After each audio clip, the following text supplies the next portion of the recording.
evaluación de pasivos contingentes y diseño de programas de pensiones, tanto públicos como privados. Actualmente es director general de Carsa Actuarios Sociedad Civil, una firma dedicada a la consultoría actuarial y financiera. Es socio y vicepresidente del Consejo de Administración de la aseguradora Tona Seguros SADCB y antes fue vocal ejecutivo del Fondo Nacional de Pensiones de los Trabajadores al Servicio del Estado, la Afore Pensioniste, de 2011 a 2013, y presidente de la Asociación Mexicana de Actuarios Consultores de 2014 a 2016.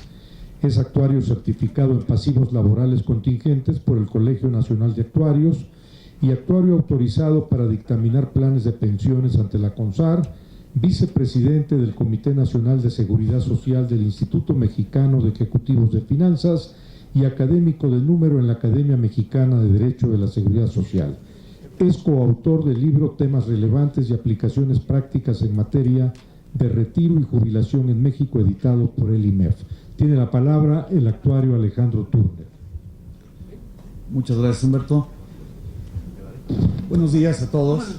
Agradezco primeramente al senador Fernando Mayans por la invitación, a la licenciada Odile Ulloa, por supuesto, por este esfuerzo y el fruto que ha dado esta organización, que ya son 5 años de estos foros, en donde pues, hemos oído muchas voces de expertos, muchas voces de testimoniales con el tema que nos preocupa a todos de las pensiones.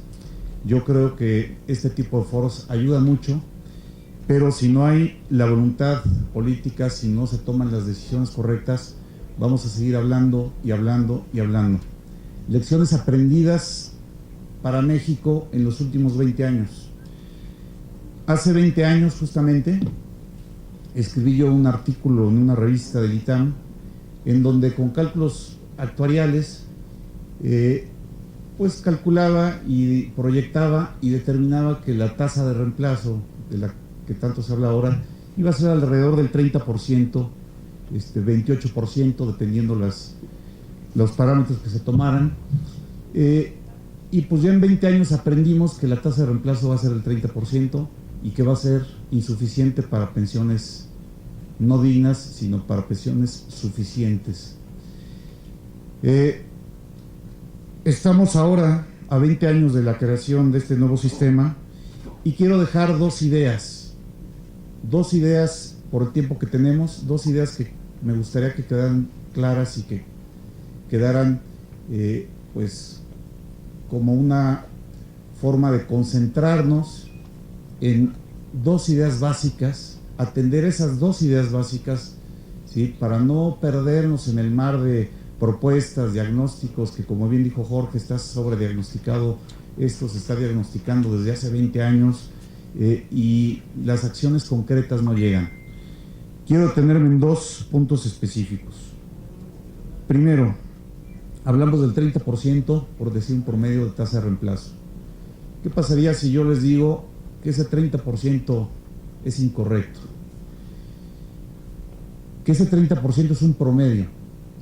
Si nosotros vemos los casos reales que se van a presentar a partir de 2021, es decir, en poco menos de 4 años, ¿sí? En donde llega una persona a jubilarse y va a recibir una negativa de pensión, ni siquiera la pensión mínima, por no cumplir con el requisito de 1.250 semanas. Esto se ha dicho, se ha comentado, pero no se ha puesto la atención en este punto, que es el primero que yo quiero dejar aquí. Con la densidad de cotización que se tiene y que oficialmente se ha calculado y que para edades avanzadas hay cálculos incluso de la CONSAR que dicen que la densidad de cotización es del 32% a edades avanzadas, es decir, a los 65 años que lleva a jubilarse, pues el tiempo durante el cual cotizó realmente a la seguridad social es el 32% de su tiempo. Si tiene 40 años de su vida laboral, empezando a los 25, por poner un ejemplo, hasta los 65 años, pues el 32% son 13 años. No va a tener una pensión. Entonces, esa pensión que podría tener se va a convertir en una pensión mensual de 0 pesos.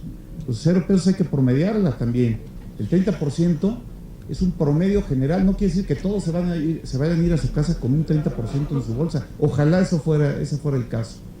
Una gran cantidad de personas, por lo menos el 50%, no van a recibir una pensión mensual nunca.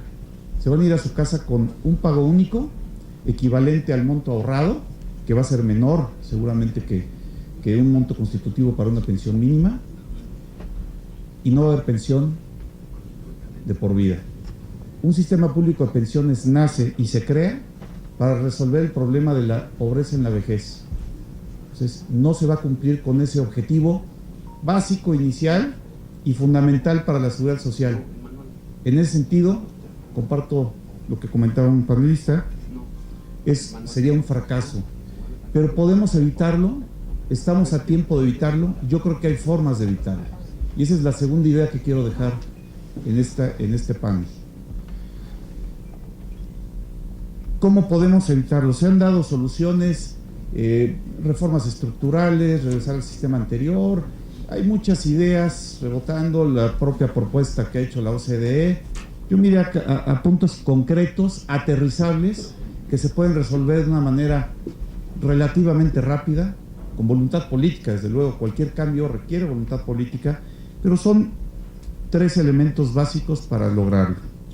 Sabemos que una pensión y las pensiones que vamos a recibir están en función de 3 variables básicas. 1, el monto de las aportaciones, es decir, el porcentaje del sueldo que se aporta para ellas. 2, los intereses que genere la cuenta individual.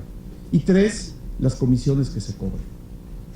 No nos perdamos en mares de ideas, 3 elementos básicos. En la medida que aumentemos las 2 primeras, aportaciones y rendimiento, y disminuyamos la tercera, la pensión va a ser mayor. Primer elemento, aportaciones mayores. Sabemos, hemos escuchado en esta semana que el gobierno no está dispuesto a aportar más, el sector patronal tampoco, no están las condiciones para aportar más. Pero se dijo, y lo comentaron el jefe de la Unidad de Seguros, Pensiones y Seguridad Social de Hacienda, que ya se está seriamente viendo la posibilidad del 5% del Infonavit trasladarlo al ahorro para el retiro.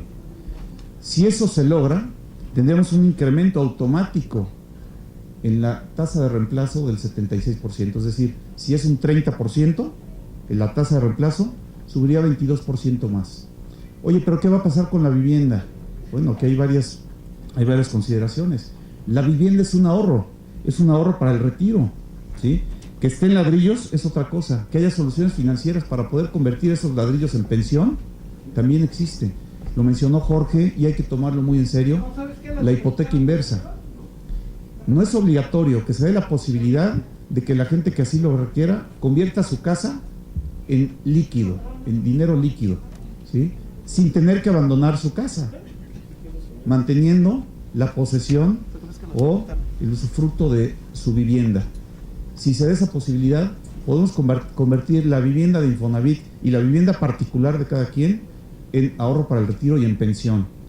Evidentemente, si ese dinero llega a las Afores, por ejemplo, pues habría que estipular que no se cobra comisión sobre esos recursos, o que se cobra una comisión mucho menor. Pero ahí hay un elemento importante que hay que estudiar. El crédito y el costo del crédito de Infonavit ya es incluso mayor que los costos de mercado de vivienda, ¿sí? Y es un elemento, repito, voluntario, que haya la posibilidad de convertir la vivienda en ahorro para el retiro. Segundo, incremento en rendimientos. Recuerden, cuotas o monto de aportaciones, rendimientos y comisiones. Rendimientos, un punto porcentual de rendimiento más en las Afores nos puede dar un 30% más, ¿sí?, de pensión. Esto de tasa de reemplazo, esto significaría un incremento en la pensión, pues muy importante, ¿sí? ¿Cómo se puede lograr eso? Pues es muy sencillo, simplemente corrigiendo, por un lado, el régimen de inversión de las Afores, pudiéndolo ampliar, pero antes de eso, obligando de alguna manera a que las Afores que están dando muy bajos rendimientos se pongan las pilas y puedan otorgar mayores rendimientos. No puede ser que haya Afores que otorguen rendimientos que provoquen que una pensión comparada con otra persona que esté en una Afore que otorga mayor rendimiento sea 4 o 5 veces menor en un sistema que es de seguridad social. Entonces eso hay que corregirlo y se puede lograr no solamente un punto porcentual, sino mucho más. El segundo punto es el poder lograr, perdón, pero aquí voy llevando mi tiempo, el poder llevar un andamiaje en el cual el periodo de acumulación de las cuotas a las Afores, de las aportaciones a las Afores, y el periodo de desacumulación, es decir, cuando se cobra la renta vitalicia, se emparejen. Ahora, como funciona es que cuando uno se jubila, lo que hace es vender las acciones que tiene de la Afore al precio de mercado de ese momento y después comprar una renta vitalicia. En ese inter se pierde mucho dinero. Y si hay una minusvalía en el camino, mucho más. La renta vitalicia es muy cara. Por cada $1,000,000 que yo tengo ahorrado en mi Afore, pues me van a dar más o menos 4,000, 4,200 pesos de pensión. Es muy caro eso y se puede corregir. Las rentas vitalicias se pueden corregir. Y finalmente, el tercer elemento, las comisiones, que se ha hablado mucho de las comisiones.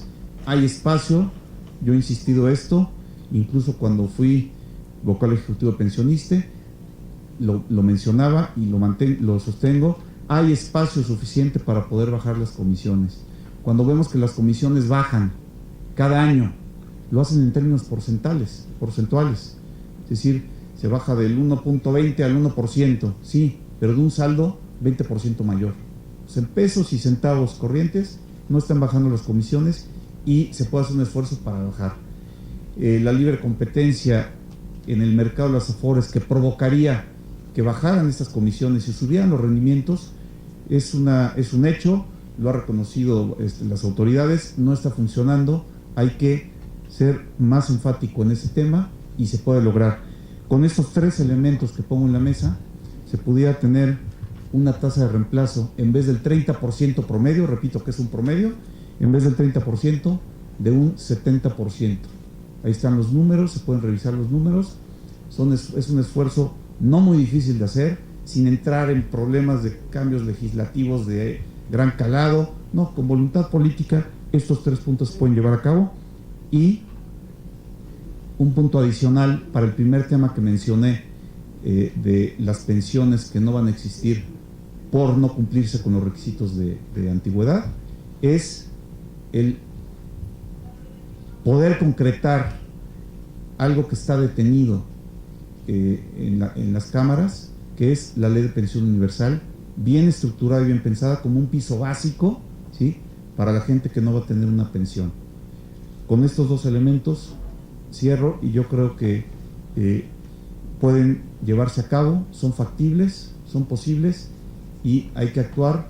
El senador Mayans está tomando una iniciativa importante para hacer un grupo que pueda apoyar ideas como esta y ejecutarlas, porque requiere, repito, de la voluntad política, tanto del Ejecutivo como del Legislativo.